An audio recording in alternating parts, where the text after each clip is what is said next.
Welkom by hierdie hersieningsgids. Dis amper tyd vir daardie eksamen op die 10de Junie en ons gaan vandag julle kwartaal 2 SWAY syllabus vat en dit verander in iets wat heeltemal sin maak. Geen vervelige handboeke nie, net presies wat jy moet weet. Kom ons spring dadelik in. Maar wag, voor ons oorpakke aantrek en met die tegniese dinge begin, kyk gou na hierdie skoollose. Jy kan meer doen as wat jy dink jy kan. Dis nie net woorde nie, ouens, dis letterlik die mindset wat ons vandag in hierdie sessie gaan gebruik. Jy het hierdie heeltemal onder die knie. Ok, so om dinge super maklik te maak, het ons die 9 onderwerpe in 4 logiese stappe opgedeel.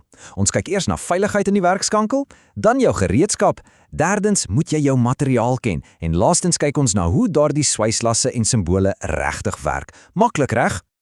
Reg, kom ons duik in afdeling 1 in. Dit is daardie heel eerste stap, die oomblik as jy daardie deur oopmaak, veiligheid in die werkswerkel. Weet jy, die absolute fondasie van goeie swyswerk is 'n skoon en georganiseerde spasie. Dit beteken ons vat daardie oriëntasiereëls ernstig op.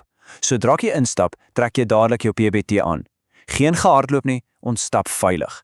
En moenie eens dink daaraan om aan gereedskap te raak sonder toestemming nie. Berg jou sakke reg, berei jou stasie voor en as jy klaar is, maak jou spasie skoon, berg jou goed en skakel al daardie masjiene af. Dis bloot basiese respek vir jou werkskonkel. Nou, hierso is 'n vraag wat definitief in die toets gaan opduik. Wat is die verskil tussen onveilige handelinge en onveilige toestande? Wel, onveilige handelinge is die dinge wat ons soms aanvang, soos om te hardloop of 'n masjiene verkeerd te gebruik. Jy is heeltemal in beheer daarvan.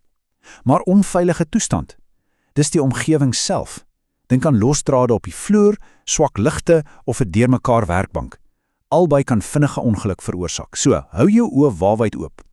En om jouself te beskerm teen al hierdie gevare, benodig jy jou wapenrusting, jou persoonlike beskermende toerusting. Jou veiligheidsskoene keer dat swaar stukke staal jou tone vergrys. Handskoene beskerm jou hande. Die bril keer dat skerp metaalstukkies in jou oë beland. En dan natuurlik die ster van die vertoning, jou swyshelm. Dit is absoluut ononderhandelbaar om jou gesig en oë teen daardie intense hitte en vonke te beskerm. As jy nou in die werkswinkel rondloop, kyk mooi na die tekens teen die mure. Die kleure praat met jou. Blou beteken dis verpligtend, jy moet dit doen, soos om 'n veiligheidsbril te dra. Geel waarsku jou oor gevaar, soos 'n hoë spanning waarskuwing. Rooi beteken nee, absoluut verbode, soos rook. En as dinge regtig skeefloop, soek jy vir groen, want dit is jou noodinligting vir dinge soos die noodhulptassie. Reg so, met ons veiligheidsuitrusting styf vas, beweeg ons na afdeling 2. Kom ons kyk bietjie na die gereedskap waarmee ons daardie metaal gaan tem. Jou handgereedskap is letterlik jou regterhand op die werkbank, maar jy moet weet wat om wanneer te gryp. Het jy dun plaatmetaal? Gebruik jou bliksker. Vir dikker staal vat jy liewer daardie ystersaag. As jy dinge in plek moet hou sodat dit glad nie skuif nie, is die G-klamp jou beste vriend. Om 'n growwer randjie mooi glad te kry, vat jy jou fyl. En dan, die balpenhamer is perfek om metaal met presisie te vorm, terwyl 'n tang ideaal is om draad styf vas te gryp of af te knip. Maar as ons by die swaar gewigte kom, ons masjiengereedskap, verander die reël so 'n bietjie. Ons praat hier van die hoekslypmasjien, daardie staanboor vir akkurate gate, die bankslypmasjien en natuurlik die kompressor vir jou lugtoevoer. Met massiewe krag kom daar ook massiewe gevaar. Jy moet altyd, elke liewe keer, eers die kabels check vir skade. Maak seker jou werkstuk is veilig vasgeklamp, hou daar die veiligheidsskerms in plek en prop die masjien dadelik uit as jy klaar is. Van proppe gepraat. Om 'n 3-puntprop te kan bedraad is 'n vaardigheid wat jy net eenvoudig in die vingers moet hê. Dit gaan verseker in 'n eksamen wees. Memoriseer hierdie kleure en posisies. Die aardedraad wat groen en geel gestreep is, kom altyd heel bo in. Die neutraaldraad is blou en gaan sit aan die linkerkant. En die lewendige draad, daardie bruin een, kom stewig aan die regterkant in. En om dit reg te doen, is daar presies 4 stappe wat jy moet volg. 1. Maak die prop heeltemal oop. 2. Stroop die isolasie versigtig van die drade af. Oppas dat jy nie die koper sny nie. 3. Verbind die drade in daardie presiese posisies wat ons nou net bespreek het. En 4. Maak die prop weer stewig toe. Dit klink dalk maklik, maar om die volgorde reg te kry is letterlik lewensbelangrik. Ok, ons het die gereedskap heeltemal uitgesorteer. Kom ons skuif na afdeling 3 en kyk 'n bietjie nader na die ster van die show, jou materiaal.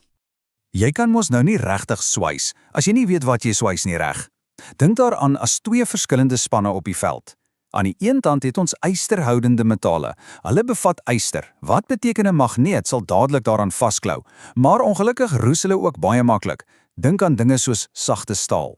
Aan die ander kant is daar die nie-ysterhoudende metale, soos aluminium en koper. Hulle het glad nie yster in nie, so hulle is nie magneties nie, en die beste van alles is dat hulle fantasties is teen korrosie. Nou, daardie metaal kom natuurlik nie net in een vorm nie. As jy bou, gaan jy werk met verskillende profiele. Ons praat van ronde pype, plat yster, ronde en vierkantige ysterstawe en daardie ongelooflik handige hoekyster. En natuurlik kry jy mens ook breë plaatmetaal. Jy moet basies na enige stuk staal in die werkswinkel kan kyk en dadelik weet watter profiele dit is. Sjoe, ons is amper daar. Tyd vir afdeling 4. Dit is die punt waar al hierdie voorbereiding bymekaar kom en ons uiteindelik gaan kyk na swyslasse en die tegniese simbole wat daarmee saamgaan. Afhangende van hoe jou stukke metaal bymekaar moet kom, gaan jy een van hierdie 5 algemene laste gebruik. As jy 'n mooi kant teen kant pak, is dit 'n stuiklas.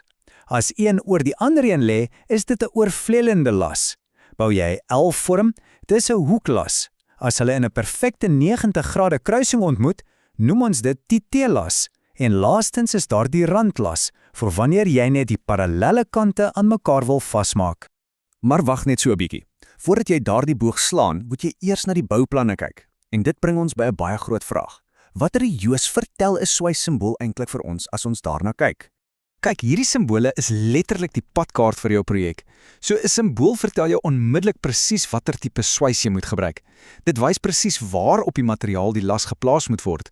Dit gee selfs vir jou die target grootte en lengte van daardie spesifieke swys, asook ekstra instruksies oor hoe dit afgerond en voltooi moet word. As jy daardie simbole vlot kan lees, kan jy enige werk aanpak. En net so is ons deur al die belangrikste punte van jou leerwerk, van die werkswikkelreëls en hoe om daardie 3-puntprop te bedraad, tot by die verskil tussen ysterhoudende metale en hoe om 'n swyssimbool te ontsyfer. Jy het nou die volle prentjie. Dit laat my met net een laaste vraag aan jou vandag. Watse swyslas gaan jy vandag bemeester? Baie sterkte vir die eksamen op die 10de Junie en onthou altyd, jy kan definitief meer doen as wat jy dink jy kan.